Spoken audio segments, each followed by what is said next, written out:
of salt. How did they become this way? What in the world is hidden deep in this ruin?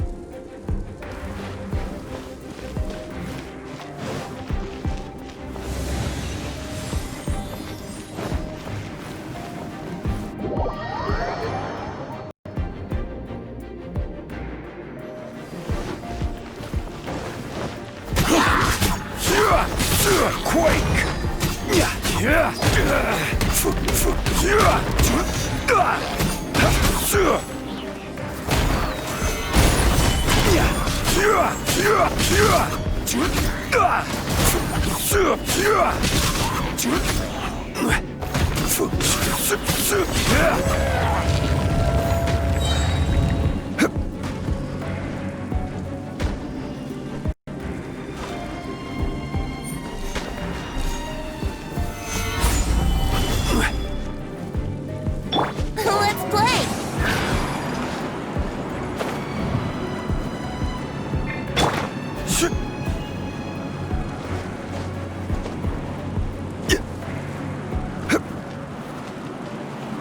Crumble!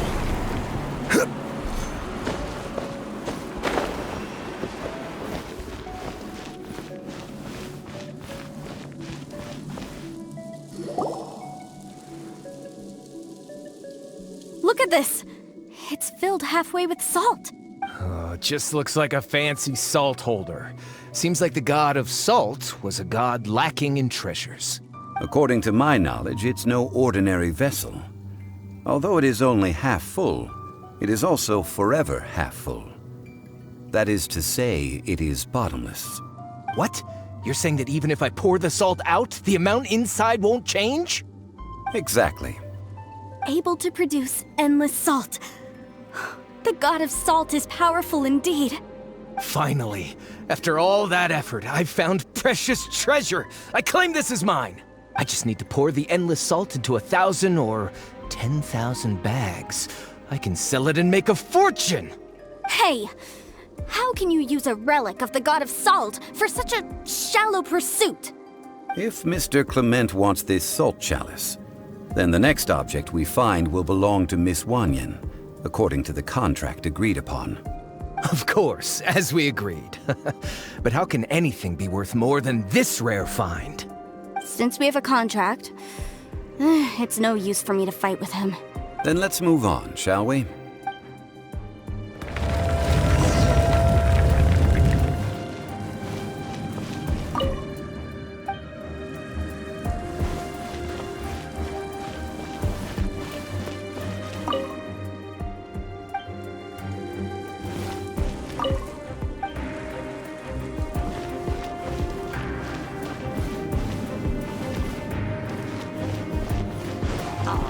This is order!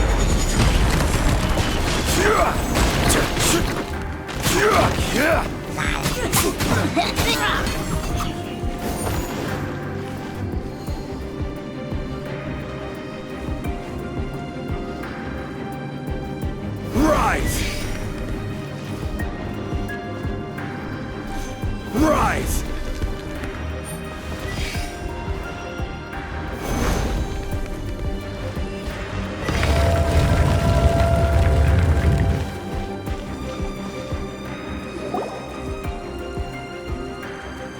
Just a simple ruler. It doesn't look to be worth anything.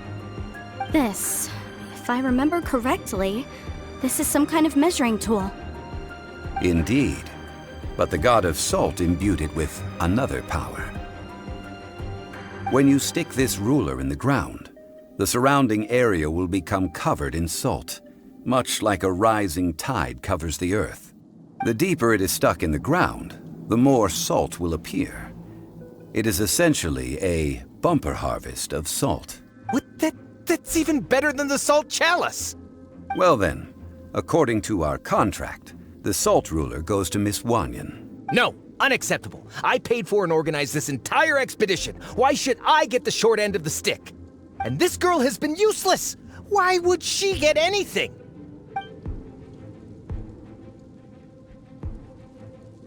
So you are saying you want to break the contract? So what if I break it? Now that I've seen how the mechanisms in this ruin work, I no longer need you.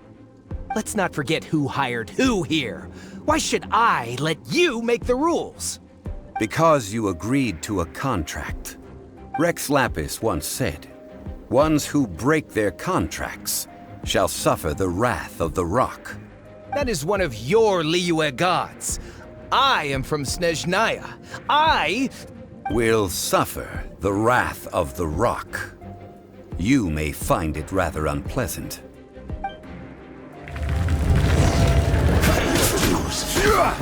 Rise!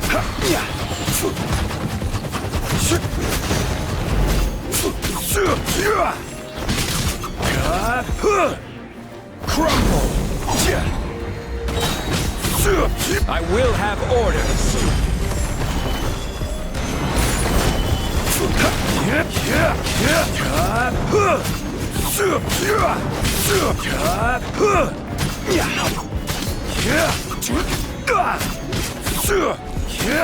Rise! Can't run from death. I shall confiscate your treasure as well. You are not worthy to continue any further into the ruin. Leave this place. Oh, darn you! Just you wait.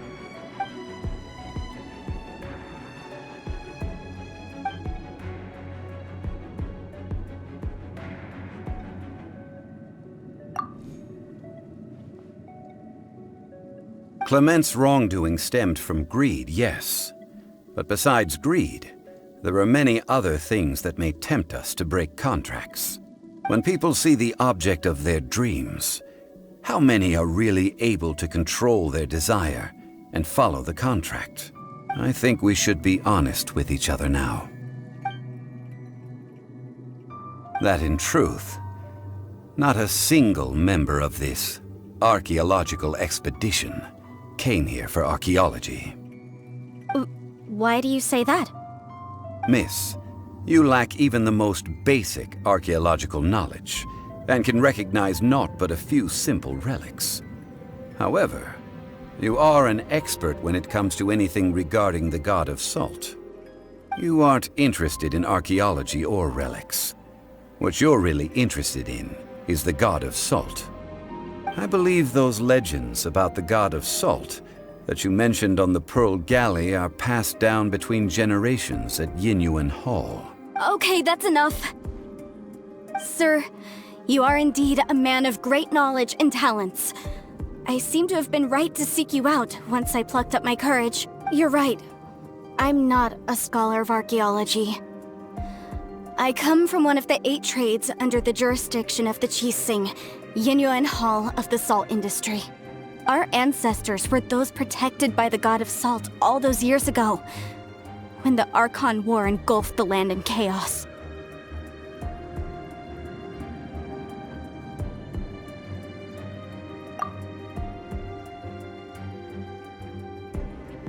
During the war, Morax assassinated our god out of envy for her power. He left us alone and lost in the world. We hate him! But this is Morax's Liyue after all.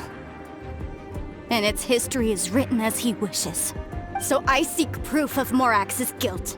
He has blood on his hands and cruelty in his heart. We agreed to a contract that we will face the truth head on, didn't we, Mr. Zhongli? You must judge this history fairly. Naturally, of course. But I must add, Liyue is no longer Morax's Liyue. Come with me. All the answers you seek lie ahead.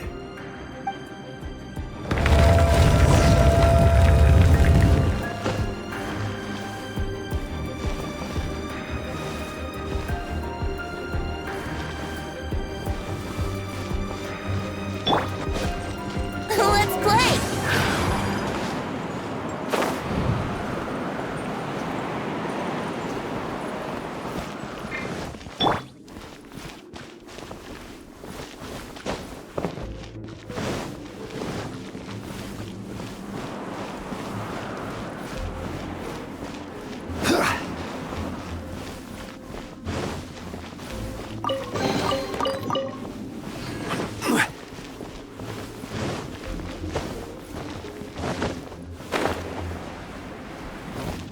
Quake!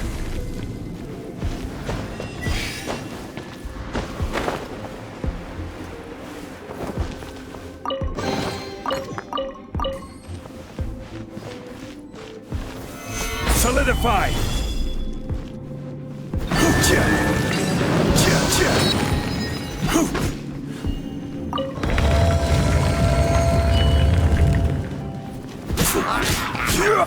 Quake! This is order! Solidify!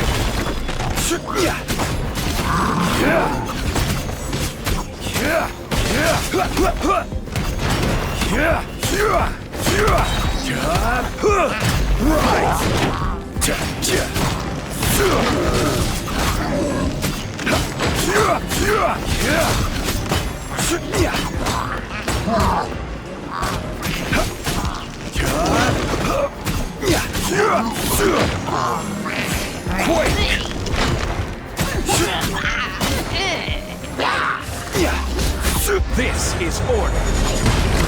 Rise!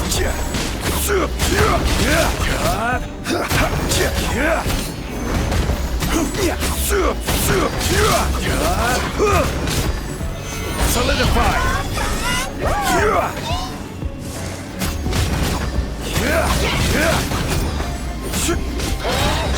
I will have order.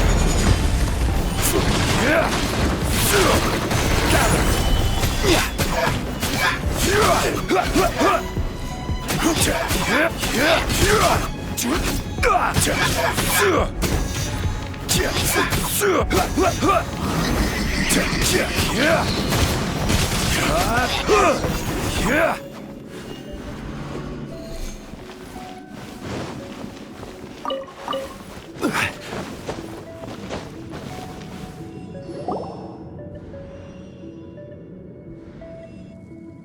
This is a sword?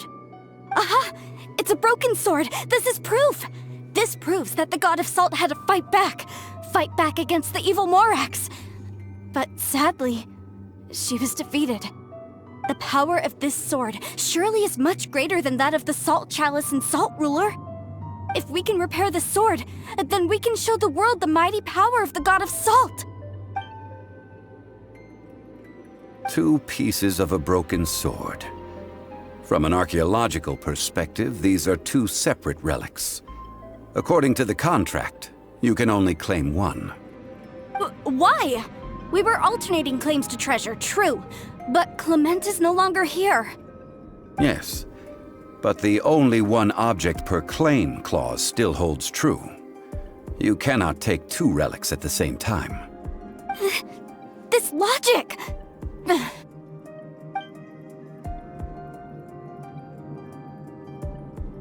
When there's a contract, nothing can be allowed to slide. If the contract is not followed, then it is broken. No! If I only take 1/2, then it can't be repaired, and the power of the God of Salt cannot be restored. No matter what, I must be faithful to her. Even if it breaks the contract, I don't care. So you are already decided? Then there is a price to pay for breaking the contract. That is to say, you consign yourself to suffer the wrath of the rock. That's okay. The God of Salt gave up her life to protect her people. My sacrifice is nothing compared to that. Punish me however you want. Just let me take this proof of my faith. Perhaps that punishment would be easier for her.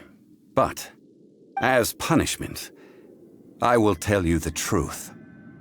Huh? The truth? You mean the truth is my punishment? Yes. The truth that I am about to tell you shall be your price to pay for breaking the contract. I'm afraid to say that the God of Salt, Havria, was not the powerful god you imagine her to be.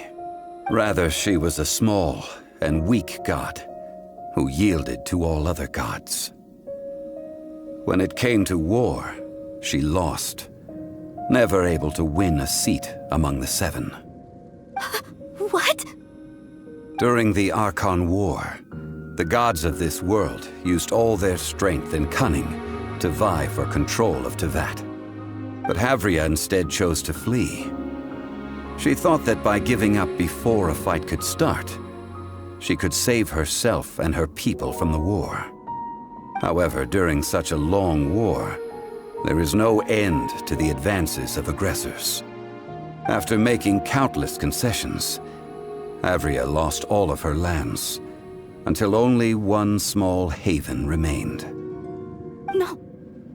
No! It can't be so. In her last days, she had not even a single blade to defend her people with. Not even a single blade? Then, this sword... This sword is not a relic belonging to the god of Salt, but is instead the murder weapon used to kill her. Murder weapon?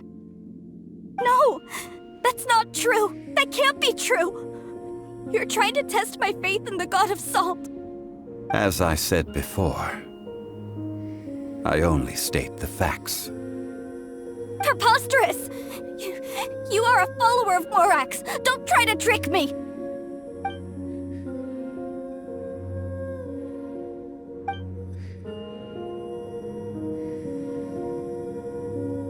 Indeed.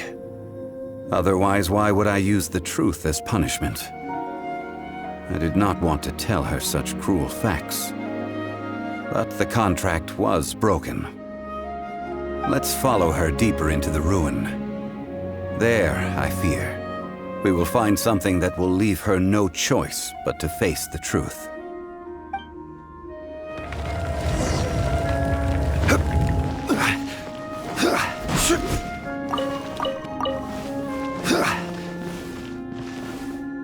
Salt and betrayal.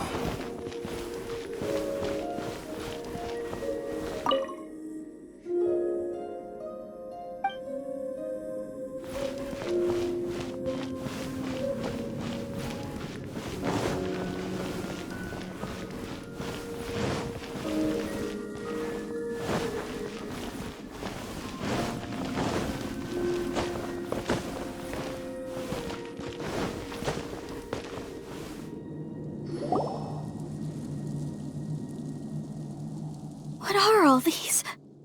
What did they see? What did they do? What happened? Since you do not trust me, let us continue onward.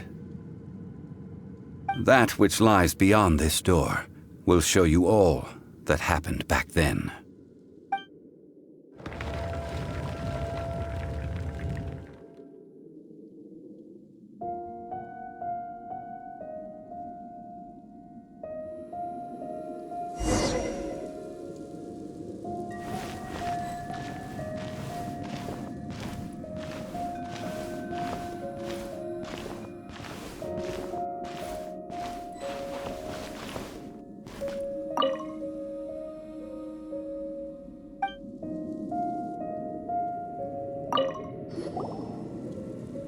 This is the scene of the crime.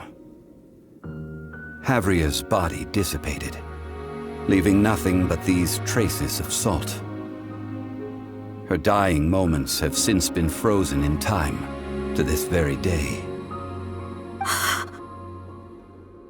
The story continues that some among her people realized at last that this gentle, kind, but weak god could never protect anyone in wartime. The Archon War was cruel in the extreme.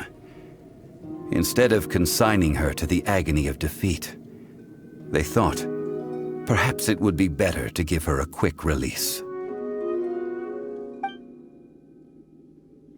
No matter how weak the god, the power that flows forth when they are slain is beyond the strength of mortal coils to bear. Those who could not flee were thus transformed.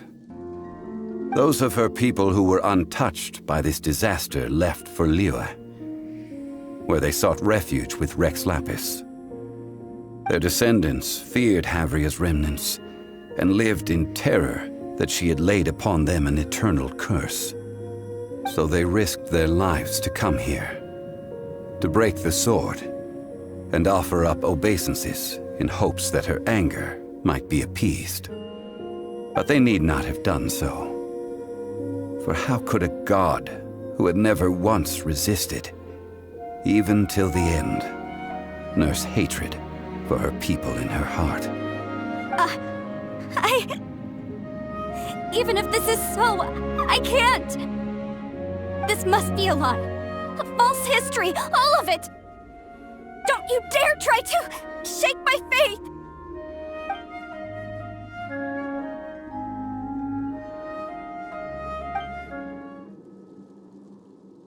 This is the price she must pay. Yet I would not call it a bad thing. Judging by how she appeared, I fear that she will struggle for a time. But even if she may not escape that struggle immediately, simply recognizing the truth is good enough for now. Indeed, in ages past, Havria's story served as a warning to me as well. Faith in a god who has already passed will do you no good. So it is for Havria. And so it is for Morax also. All right then. Now, would you like to accompany me in taking a trip to Guyanstone Forest?